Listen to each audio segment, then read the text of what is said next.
అందరికీ నమస్కారం అండి. జయ గురుదత్త ఎస్విఎస్ ఛానల్కి స్వాగతం సుస్వాగతం. ఈరోజు చందమామ కథల్లో అనాదరణీయుడు అనే చక్కని చందమామ కథ నుండి విందాం. బ్రహ్మదత్తుడు కాశీరాజ్యాన్ని పరిపాలించే కాలంలో బోధిసత్వుడు బ్రహ్మదత్తుడి వద్ద పండితామాత్యుడిగా జన్మించాడు. ఒక సందర్భంలో కాశీరాజైన బ్రహ్మదత్తుడికి తమ కుమారుడిపైన కోపం కలిగి అతని రాజ్యం నుంచి వెళ్ళగొట్టాడు. రాజు కొడుకు అతని భార్యా సమేతుడై దేశాంతరాల్లో చాలా కాలం పాటు అనేక కష్టాలు పడ్డాడు.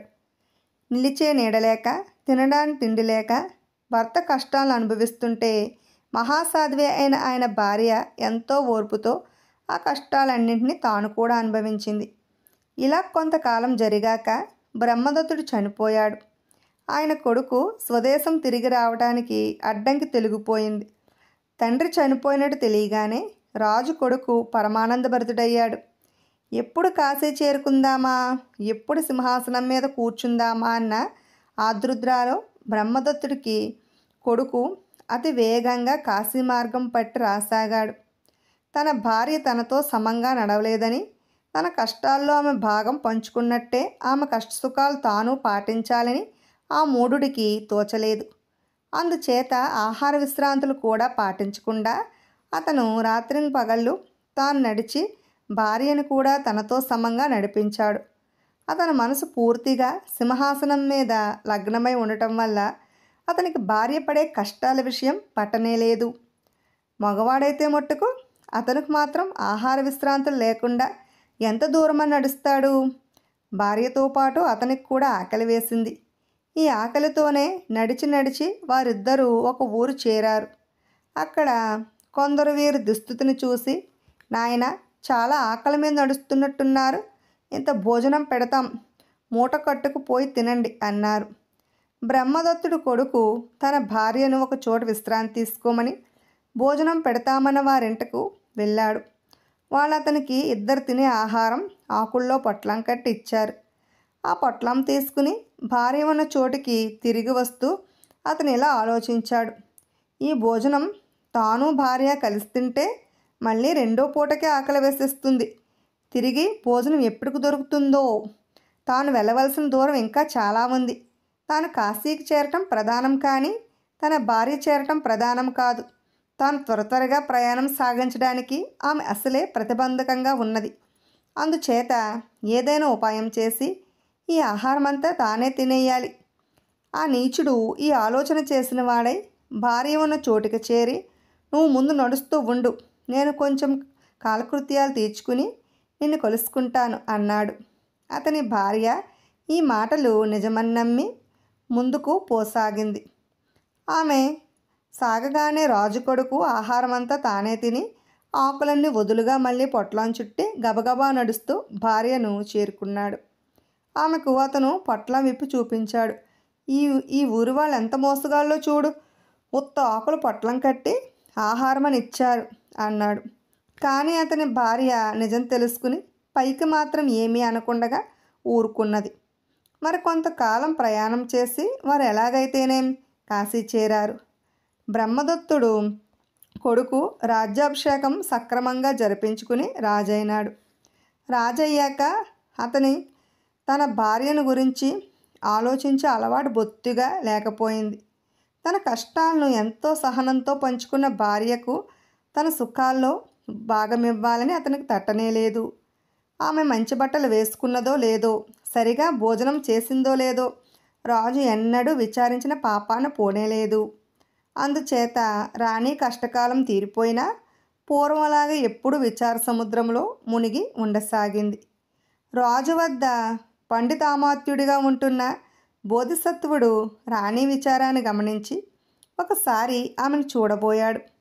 రాణి ఆయనను ఆదరించి ఉచిత మర్యాదలు చేసింది.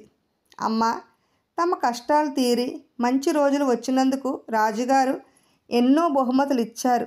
కానీ నీ చేతుల మీదుగా నాకు ఈనాటి వరకు ఏ విధమైన బహుమతి ముట్టనేలేదు అన్నాడు బోధిసత్వుడు. బాబు, నేను పేరుకు రాణిని కానీ వాస్తవానికి అంతఃపుర దాసీలకు నాకు తేడా ఏమీ లేదు. రాజుగారి కష్టాల్లోనే తప్ప సుఖాలలో భాగం లేని రాణి ఎలాంటి రాణి అనిపించుకుంటుందో మీరే చెప్పండి అంటూ రాణి మార్గంలో తన భర్త తన వంతు ఆహారం తనకు పెట్టకుండగా ఏ విధంగా తినేసింది చెప్పింది.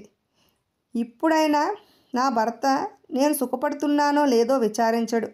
నేను మంచి భోజనం చేస్తున్నానా, మంచి బట్టలు కట్టుకుంటున్నానా అన్న ఆదుర్ద కూడా ఆయనకేమీ లేదు అని రాణి కంటనీరు పెట్టుకున్నది.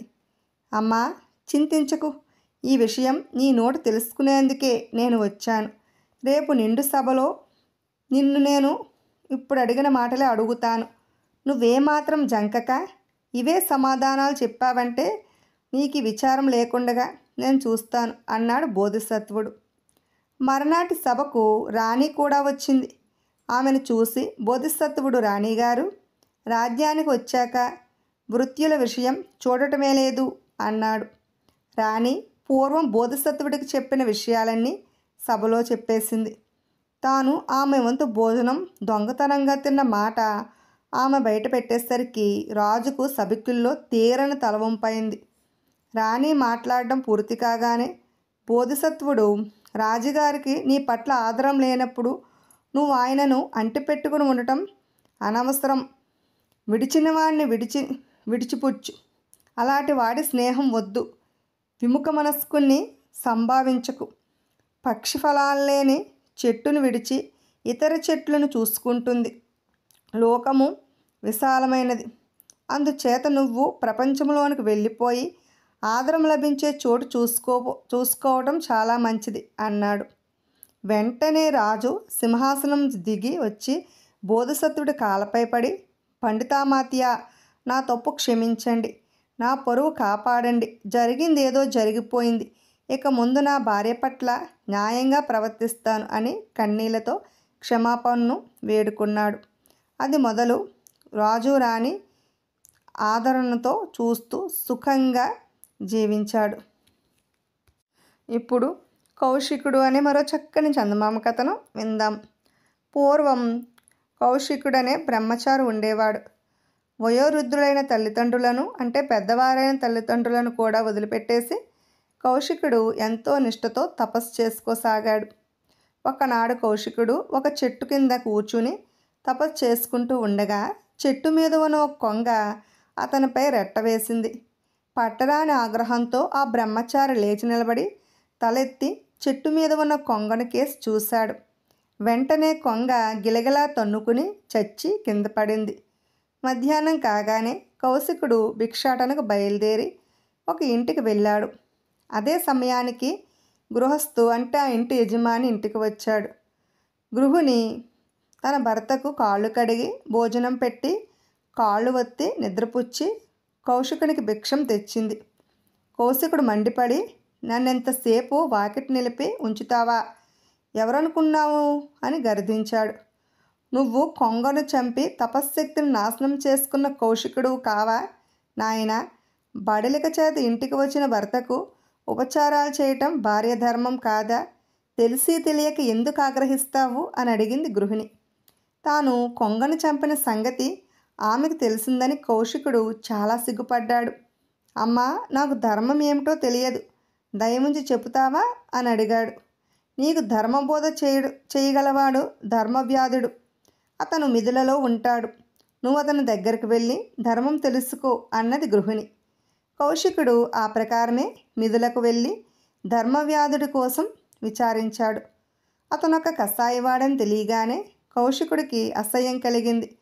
కౌశికుడు తన అసహ్యాన్ని అణుచుకుని ధర్మవ్యాధుడి దుకాణానికి వెళ్ళాడు. బ్రాహ్మణ, నువ్వెందుకు వచ్చావో నాకు తెలుసును, మా ఇంటికి పోదాం పద అంటూ ధర్మవ్యాధుడు కౌశికుణ్ణి తన ఇంటికి తీసుకుపోయాడు.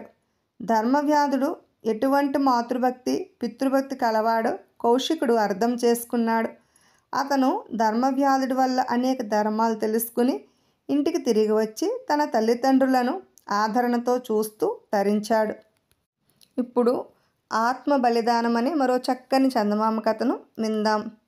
పట్టు వదిలి విక్రమార్కుడు సింసుపా వృక్షం వద్దకు తిరిగి వెళ్ళి చెట్టు మీద నుంచి శవాన్ని దించి భుజం మీద వేసుకుని శ్మశానం కేసి బయలుదేరాడు.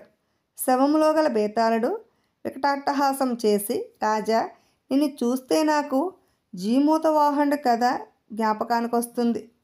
కాలయాపన కోసం ఆ కథ విను అంటూ ఈ కథను ఇలా చెప్పాడు.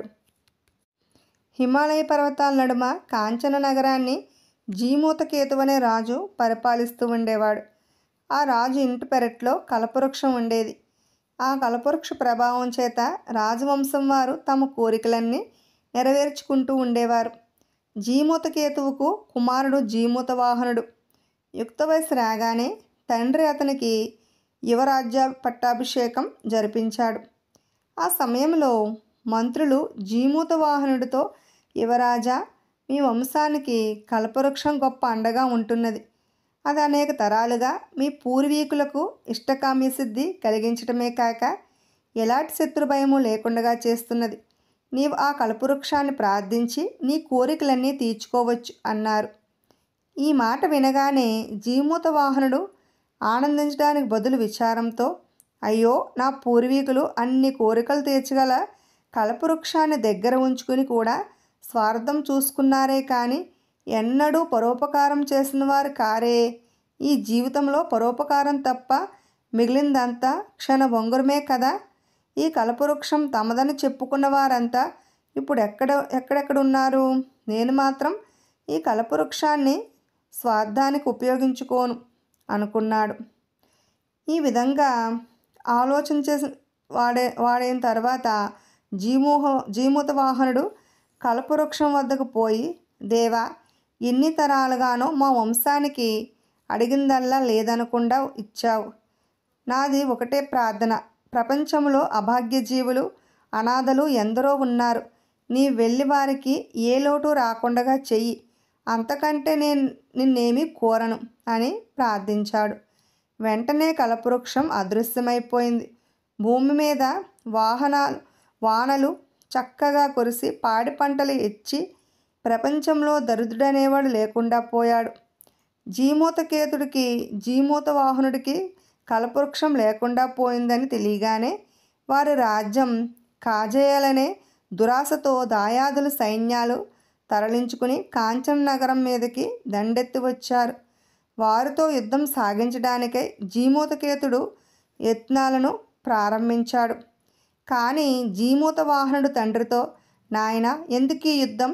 ఈ రాజ్యం కోసం మనం మన దాయాదులనే చంపుకుందామా? కొంతకాలం వారనే రాజ్యం ఏలని మనం మరెక్కడికైనా పోయి ఇహపర సుఖం వెతుక్కుందాం అన్నాడు. నీ ఇష్టం బాబు, నీకే రాజకాంక్ష లేకపోతే నాకెందుకు అన్నాడు తండ్రి. జీమూతవాహనుడు రాజ్యాన్ని దాయాదుల పరం చేసి తన తల్లిదండ్రులతో బయలుదేరి దక్షిణ సముద్ర తీరాన మలయ పర్వతం మీద ఆశ్రయం ఏర్పరచుకున్నాడు. మలయ పర్వతం మీద సిద్ధజాతిపరుడనే వారు ఉన్నారు. సిద్ధరాజు కొడుకైన మిత్రావసుడనే వాడితో జీమూతవాహనుడికి త్వరలోనే స్నేహం కలిగింది. ఒకనాడు జీమూతవాహనుడు పర్వతం మీద షికారుకెళ్ళి గౌరీదేవళం చేరుకున్నాడు. దేవళంలో ఎవరినో వీణ వాయిస్తూ గౌరీ స్తవాలు పాడటం వినిపించింది. అతను లోపలికి వెళ్ళేసరికి ఒక చక్కని యువతి కనిపించింది. ఆమె మిత్రావసు చెల్లెలని, పేరు మలయవతని ఆమె చెలికత్తెల వల్ల అతను తెలుసుకున్నాడు. తరువాత ఆ చెలికత్త మలయవతికి జీమూతవాహన్ని పరిచయం చేసింది. వెంటనే మలయవతి అతన్ని ఎలా సత్కరించాలో తెలియక తన పళ్ళెంలో ఉన్న మాల తీసి జీమూతవాహనుడి మెడలో వేసేసింది. మరుక్షణం ఆ దండనే జీమూతవాహనుడు మలయవతి మెడలో వేశాడు. ఈ సంగతి విని మిత్రావసుడు తన చెల్లెలు, తన మిత్రుడు ఒకరినొకరు ప్రేమించుకున్నట్టు రూఢీ చేసుకుని వారిరువురికి వైభవంగా వివాహం చేసేశాడు. కొంతకాలం గడిచింది. ఒకనాడు బావమరుదులిద్దరూ చందన వృక్షాల మధ్యగా పర్వతం దిగి సముద్ర తీరం వైపు బయలుదేరారు. ఒకచోట పెద్ద ఎముకల గుట్టలు ఉండటం చూసి జీమూతవాహనుడు మిత్రావసువును అవి ఏమిటని అడిగాడు. గరుత్తుమంతుడికి నాగజాతి మీద పగ ఉన్న విషయం నీకు తెలుసు కదా. ఆ గరుత్తుమంతుడు తమ నాగుల కులం మీద పడి చంపుకు తింటూ బీభత్సం కలిగిస్తూ ఉండడం చూసి నాగరాజైన వాసుకి గరుత్తుమంతుడితో ఒక ఒప్పందం చేసుకున్నాడు. ఆ ఒప్పందం ప్రకారం రోజుకొక నాగుని ఆ కనబడే శిల వద్దకు పంపుతాడు. గరుత్మంతుడు వచ్చి వాణ్ణి తిని వెళ్ళిపోతాడు. గరుత్మంతుడు తినివేసిన నాగుల అస్థికల గుట్టలేవి అన్నాడు మిత్రావసువు. ఈ మాటలు వినగానే జీమూతవాహనుడికి హృదయంలో కరుణతో కరిగిపోయింది. అయ్యో పాపం, ఈ నాగుల ఎంత దుస్థితి వచ్చింది. వాసుకి వట్టి పంద కాకపోతే రోజు తన ప్రజలను తన శత్రువుని పొట్టన పెడతాడా? ఇంత నీచమైన సంధికి వడబడ్డవాడు ముందుగానే తానే గరుత్మంతుడికి ఆహారం కాలేకపోయాడా? గరుత్మంతుడికి ఘనత మాత్రం ఏమిటి? రోజుకొక నాగుణ్ణి తినడం తన ఒక నాగ కుటుంబాన్ని శోకసముద్రంలో ముంచేశాడు. ఎటువంటి కిరాతకుడు అనుకున్నాడు జీమూతవాహనుడు మనసులో. మనం ఇల్లు విడిచి చాలాసేపు అయింది, తిరిగి పోదామా అన్నాడు మిత్రావసు. నువ్వు పద, నేను కొంచెం వెనకగా వస్తాను అని జీమూతవాహనుడు తన భావమరిదిని పంపేశాడు. అసలు సంగతి ఏమంటే, ఆనాడు గరుత్మంతుడికి ఆహారం కానున్న నాగుడికి బదులుగా తానా ఆహారమై కనీసం ఒక్క ప్రాణికైనా ప్రాణదానం చేసి తరించుదామని అతను మనసులో నిశ్చయించుకున్నాడు. కొద్దిసేపట్లోనే రోదనధ్వని వినిపించింది. ఒక ముసలిది, ఒక కుర్రోడు శిలకేసి రాసాగారు. అయ్యో నాయనా శంఖచూడ, నీకప్పుడే నూరేళ్ళు నిండిపోయాయా? నువ్వు పోతే నాకు దిక్కెవరు తండ్రి? నా గతి ఏం కాను అని ముసలిది కడుపు పట్టుకుని పగిలేటట్టు ఏడుస్తుంది. ఏడిచి ఏం ప్రయోజనం అమ్మా? ఇంక నాకు వేలైంది. నువ్వు ఇంటికి పో, లేకపోతే నా చావు కళ్ళారా చూడవలసి వస్తుంది అన్నాడు శంఖచూడు. ఇంతలో జీమూతవాహనుడు ముందుకు వచ్చి, అమ్మా, నీ కొడుకు కోసం దుఃఖించకు. ఈ రోజుకు నీ కొడుకు బదులు నేను గరుత్మంతుడికి ఆహారం అవుతాను. నీ కొడుకును తీసుకుని నిశ్చింతగా నువ్వు ఇంటికి వెళ్ళిపో అన్నాడు. ముసలిది కన్నీటితో పాటు ఆనందాశ్రువులు కూడా రాలుస్తూ, ఎంత చల్లటి మాట అన్నావు తండ్రి. కానీ ఇంత మాట అన్నవాడివి నువ్వు మాత్రం నా కొడుకు వంటి వాడివి కావా? నువ్వు గరుత్మంతుడికి ఆహారం అయితే మాత్రం నాకు దుఃఖం కలగదా? వద్దు బాబు వద్దు అన్నది. శంఖచూడు త్వరగా తల్లిని అక్కడి నుంచి పంపేసి గరుత్మంతుడు వచ్చేలోగా గోకర్ణుడికి ముక్కుకు వద్దామని పరిగెత్తుకు వెళ్ళాడు. శంఖచూడు తిరిగి వచ్చేలోగా ఎగురుతూ గరుత్మంతుడు వచ్చాడు. అది గమనించిన జీమూతవాహనుడు శిల వద్ద నిలబడ్డాడు. గరుత్మంతుడు అతనే నాగుడు అనుకుని అతన్ని పట్టి భక్షించసాగాడు. అయితే గరుత్మంతుడికి ఒకందుకు ఆశ్చర్యం కలిగింది. ఈ నాగుడు ఇతర నాగుల్లాగా చావడానికి కొంచెమైనా భయపడటం లేదు. ఇత ముఖాన్న శాంతం తప్ప మరే భావమూ లేదు. ఇది గరుత్మంతుడికి అర్థం కాలేదు. ఇంతలోనే శంఖచూడు పరిగెత్తుకుంటూ వస్తూ, గరుత్మంతుడా, ఆగు ఆగు, అతను నాగుడు కాదు, నాగుణ్ణి నేను, అతన్ని తినకు, నన్ను తిను అంటూ కేకలు వేశాడు. గరుత్మంతుడు నివ్వెరపోయి జీమూతవాహనుడి కేసు చూసి, నువ్వు నాగుడు కాకపోతే నాకెందుకు ఆహారం అవుతున్నావు అని అడిగాడు. నువ్వు పాషాణ హృదయుడు కనుక రోజుకొక నాగుణ్ణి నిశ్చింతగా పొట్టన పెట్టుకుంటున్నావు. కానీ ప్రాణం ఎంత అమూల్యమైందో నాకు తెలుసు. అందుచేత ఒక నాగుడికైనా ప్రాణదానం చేద్దామని నేనే ఈ పని చేశాను. ప్రాణదానం కంటే ఉత్తమ ధర్మం ఏమున్నది అన్నాడు జీమూతవాహనుడు. గరుత్మంతుడికి పశ్చాత్తాపం కలిగి, మహాత్మా, తెలియక చేసిన అపరాధాన్ని క్షమించు అన్నాడు. తెలిసి రోజు అపచారం చేసేవాడికి క్షమాపణ ఏమిటి? రోజు నువ్వు భక్షించే నాగులు నాలాంటి ప్రాణులు కారా అన్నాడు జీమూతవాహనుడు. ఇక నాగుల జోలికెన్నడూ పోను, నన్ను మట్టుకు నువ్వు క్షమించాలి అన్నాడు గరుత్మంతుడు. శంఖచూడుడి ప్రాణం దక్కింది. జీమూతవాహనుడు ఇంటికి తిరిగి వెళ్ళాడు. అది మొదలు గరుత్మంతుడు నాగకులాన్ని బాధించక స్వేచ్ఛగా వదిలివేశాడు. ఈ కథ చెప్పి బేతాళుడు, రాజా, ఇద్దరిలో ఎవరు గొప్ప? శంఖచూడు బదులు తానే గరుత్మంతుడికి ఆహారం కావడానికి సిద్ధపడిన జీమూతవాహనుడా, జీమూతవాహనుని చావకుండా కాపాడిన శంఖచూడుడా? తెలిసి చెప్పకపోయావో నీ తల 1000 చెక్కలవుతుంది అన్నాడు. జీమూతవాహనుడు కారుణ్యం కలవాడు. ప్రాణదానం కోసం ఆత్మబలి చేసుకోవడం తన ధర్మంగా భావించినవాడు. శంఖచూడు కోసం కాకపోతే మరొకరి కోసం అతను నిశ్చింతగా చచ్చిపోతాడు. అది స్వచ్ఛంద మరణం. శంఖచూడుడి మరణం స్వచ్ఛంద మరణం కాదు. అతనికి చావు బలాత్కారంగా ఆసన్నమైనది. ఆ రోజు చావు తప్పితే అతనికి బలవన్మరణం ఉండదు. అది తెలిసి కూడా జీమూతవాహుణ్ణి కాపాడడానికి ప్రయత్నించాడు కనుక శంఖచూడుడే గొప్పవాడు అన్నాడు విక్రమార్కుడు. రాజుకు మౌనభంగం కాగానే బేతాళుడి శవంతో సహా మాయమే చెట్టెక్కేశాడు. ఇటువంటి చక్కని చందమామ కథలను వినాలనుకుంటే ముందుగా మా ఛానల్ని సబ్స్క్రైబ్ చేసుకోండి. బెల్ ఐకాన్ క్లిక్ చేయండి.